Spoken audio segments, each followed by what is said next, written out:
In this video, you'll learn how to run Amazon sponsored product ads or Amazon PPC to maximize your Amazon sales.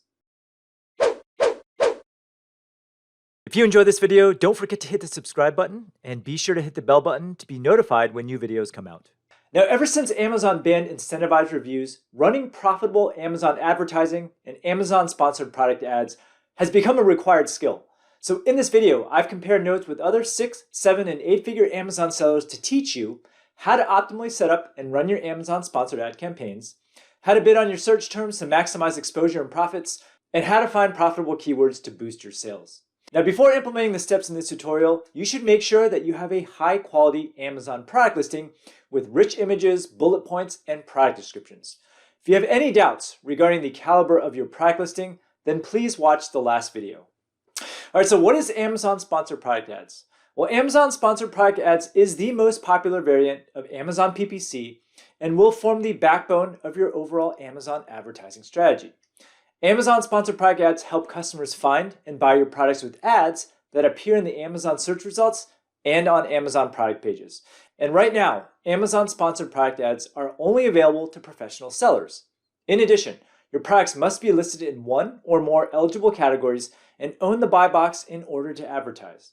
So here's how they work. First, you choose which products that you want to advertise for. You decide which keywords to target and how much you want to bid for clicks, and you pay money only when someone clicks on your ad. And then you adjust your bids and keywords over time to maximize your profits. Now, when you buy Amazon sponsored product ads, your products will appear at the top of the search results as shown in this example. Now, you can also pay to have your products displayed within a competitor's product listing under related products. And these ads are called Amazon product targeting ads, and they allow you to essentially steal a sale from somebody else. Now, the bidding process for Amazon product targeting ads are somewhat different than normal Amazon sponsored product ads in that you bid on an ASIN or Amazon SKU as opposed to a keyword. But otherwise, the bidding strategy is more or less the same. But overall, Amazon sponsored product ads will make up the bulk of your Amazon PPC ad spend. Now, at this point, we're going to focus on sponsored product ads. And here are the keys to Amazon PPC success. The key to launching a successful Amazon sponsored ad campaign can be broken down into 3 basic steps. 1, you must know what your break-even point is. 2, you must run an exploratory campaign to figure out which keywords convert the best for your listings. And then 3, you must maximize the traffic and sales for your highest converting keywords and avoid bidding on poor converting ones. And at a very high level, this actually sounds very straightforward, but the devil is always in the details. So let's go through this step by step. Step 1, you need to figure out your break-even point. Now, before you spend a single penny on Amazon PPC ads, you need to know your break-even point. After all, there's no way to know whether your ads are profitable unless you know your true costs. So let's consider the following hypothetical product on Amazon. Let's say you're selling your product for 20 bucks. It costs you $13, including cost of goods and Amazon fees, which leaves you with a net profit of $7 per sale. $7 divided by 20 results in a margin of 35%. So as a result for this product, you can spend up to 35% of your sales on ads and still break even. Anything over 35% and you lose money. So in terms of actual dollars, you can spend up to $7 per single product sale without sacrificing profitability. Now make sure you figure out your break-even point before you spend any money on ads. All right, step number 2, determine your target ACoS. ACoS stands for advertising cost of sale. Okay, so once you figure out your break-even point from step 1, you now need to figure out what you want your target ACoS to be. And here's a quick refresher. ACoS stands for advertising cost of sales, which is the percent of attributed sales spent on advertising. This number is calculated by dividing your total ad spend by the amount of sales. So for example, if you spend $4 on advertising resulting in $20 worth of sales, your ACoS would be 20%. Now your desired target ACoS will depend on your campaign goals. So for example, if you are just launching a brand new product on Amazon, you may want to set your target ACoS at your break-even point to jumpstart your sales. Using the example in step 1, we determined that our overall margin was 35%. So as a result, we would set our target ACoS to 35%. However, if your product is mature and you want to achieve a good balance of sales and profitability, you might want to set your target ACoS at 20%. Does that make sense? So if you want to be more aggressive with sales at the expense of profitability, then set your ACoS closer to your break-even point. But eventually, you'll start generating organic Amazon sales in addition to sales generated by Amazon PPC. And once you start ranking organically in Amazon search, you should switch your ad metrics from measuring ACoS to what I call ACOOS. All right, so what is ACOOS? ACoS stands for advertising cost of overall sales, and is calculated by taking your ad spend and dividing it by your total sales as opposed to just your sales attributed to advertising. So why use ACoS as opposed to ACoS to set your keyword bids? Well, when it comes to selling at Amazon, sales always leads to more sales. So as a result, your advertising efforts will almost always result in increased organic rankings and traffic. So even if you're hitting your ACoS targets, you might be leaving a lot of money on the table if you don't consider the effects of Amazon PPC on your organic sales as well. And to take organic sales into account, you need to use ACoS instead of ACoS, and you will get a more accurate picture of your advertising effectiveness. Step 3, always start with an Amazon automated keyword campaign. So even if you already know the keywords that you want to target, you should always start with the automated campaign, because an auto campaign is when you allow Amazon to freely explore and choose what keywords to bid on for your products. And believe it or not, Amazon actually does a pretty good job of bidding on keywords for you based on the data in your product listing. But the real reason to run an Amazon automatic keyword bidding ad is because your ads will show up within your competitors' listings. So for example, here's where your automated ads will be displayed. In addition, the auto campaigns will gather keyword and conversion data for your products so you can refine your campaigns later. All right, so here's a quick tutorial on how to set up an auto campaign step by step. Click on Advertising, Campaign Manager, create a new campaign and name it. Make your average daily budget $20 to start, choose automatic targeting, create an ad group, add the products you want to buy ads for, and then set your default bid for $1. Okay, the next step is to figure out what keywords to bid on. Now, besides having your ads displayed in relevant product listings, automatic keyword campaigns also allow you to find relevant product keywords to start manual ad campaigns. Now, while you can export and analyze a spreadsheet of keywords from your auto campaigns, many professional sellers often skip this step and just simply use a keyword tool to speed up the process. So for example, a keyword tool like Scope allows you to instantly know your highest converting product terms by analyzing your competitors. Instead of Amazon haphazardly bidding on random keywords for you, you can now perform what is called a reverse ASIN lookup on related products. So for example, let's say you sell a garlic press and you want to find proven high converting keywords to bid on. You can look at the best selling garlic press on Amazon, use a tool like Scope and do a reverse ASIN lookup. Find out which keywords this product is ranking for on Amazon and which keywords generate the most sales. Now, it might be hard to see from this image, but Scope is telling me that the best-selling garlic press on Amazon generates most of its sales from the following circled keywords in this picture here. So for example, the keyword garlic press generated 62 sales last month. The keyword garlic smasher generated 50 sales. The keyword garlic crusher generated 46 sales. You get the picture. And once you know these keywords, those are the ones that you're going to bid on for your sponsored product ad campaigns. So instead of wasting money running an automatic keyword campaign in Amazon, I can take a shortcut and bid directly on keyword terms that I know are already converting for other similar products. This is extremely powerful and will save you money and time. Step 5, understand that running profitable ads is an iterative process. Now, before we get into the nitty-gritty of Amazon ad creation, here is a high-level overview of my PPC ad strategy so you don't get bogged down in the details. Now, running profitable sponsored ad campaigns is an iterative process that can be summed up with the following feedback loop.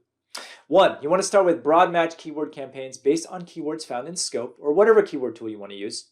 You want to explore the keyword space with your broad campaigns. Find out which keywords are not converting well and add those keywords to your negative list so you don't waste money bidding on them. And then you want to find out which keywords are profitable and then take those keywords and create a winners campaign, a separate campaign called winners, and then you want to bid higher on those keywords. And then you adjust your overall bids accordingly to meet your ACoS goals. Rinse and repeat. Now, your ability to iterate and improve upon your ad campaigns is highly dependent on how diligently you analyze your data. But what sucks about all this is that Amazon's out-of-the-box reporting is clunky and painful to use. And just as an example, in order to extract performance data for your campaigns, Amazon actually makes you run a manual search term report in Amazon. Then you got to copy the data over to an Excel spreadsheet before you can analyze the data. I find this process tedious, which is why I use a tool called Ignite to make everything easier. So the remainder of this tutorial may reference screenshots from Ignite, which is a tool that helps you manage and automate your Amazon PPC campaigns. All right, so let's talk about step 6, which is to launch a broad match campaign. So once you are armed with the keyword research data you gathered from Scope or whatever keyword tool in step 3, you should now launch a manual broad match PPC campaign on Amazon. Now, the way a broad match campaign works is that any shopper who types in a search phrase that contains your keywords in any order will match for your products on Amazon. So for example, if you bid on the broad match phrase garlic press, then someone who types in extra large press for garlic will also display your ad.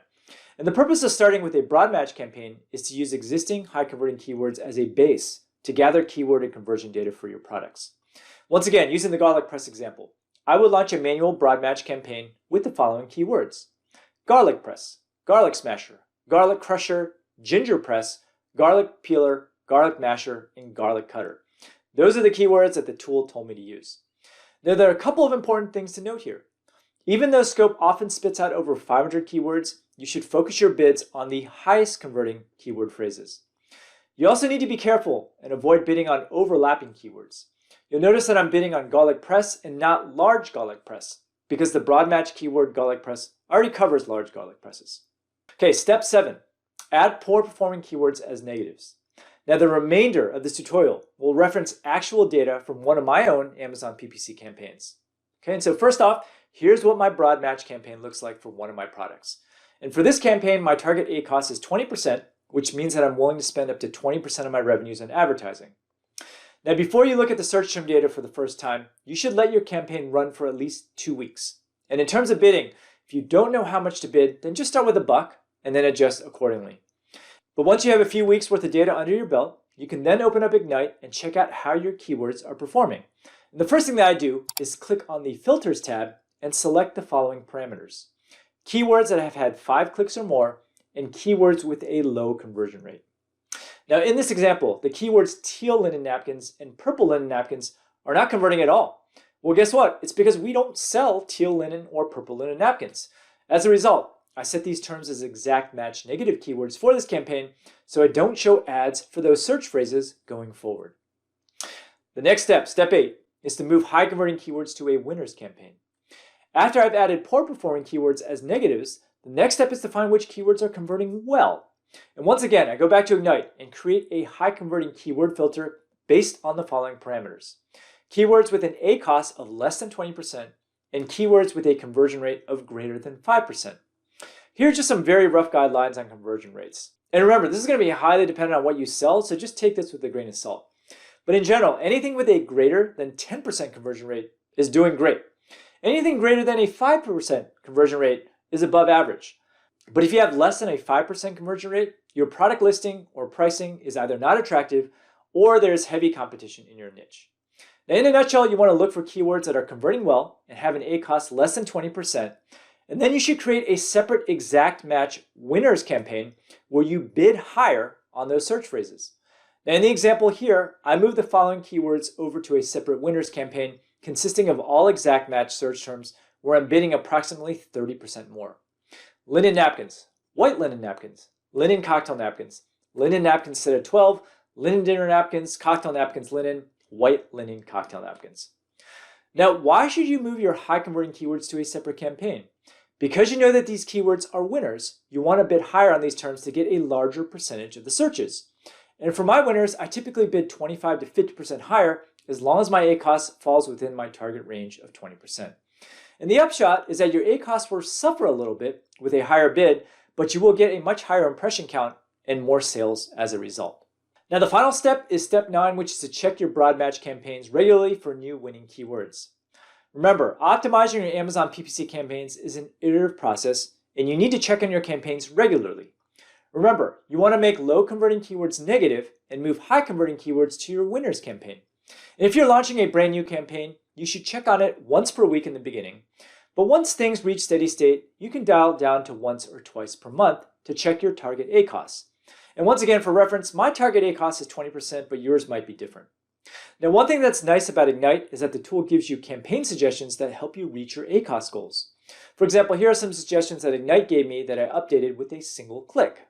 Now, even after you get your manual campaigns working, you still want to continue with your automated campaigns. And I typically run an Amazon automated campaign at a very low bid to pick up any long tail keywords that I might have missed. So overall, here's a snapshot of what all 3 campaigns look like in my account. Now, just a quick note, these campaigns aren't named very well. Napkin Manual is actually my broad match campaign, and Linen Napkins is actually my auto campaign. The final step is to troubleshoot your unprofitable campaigns.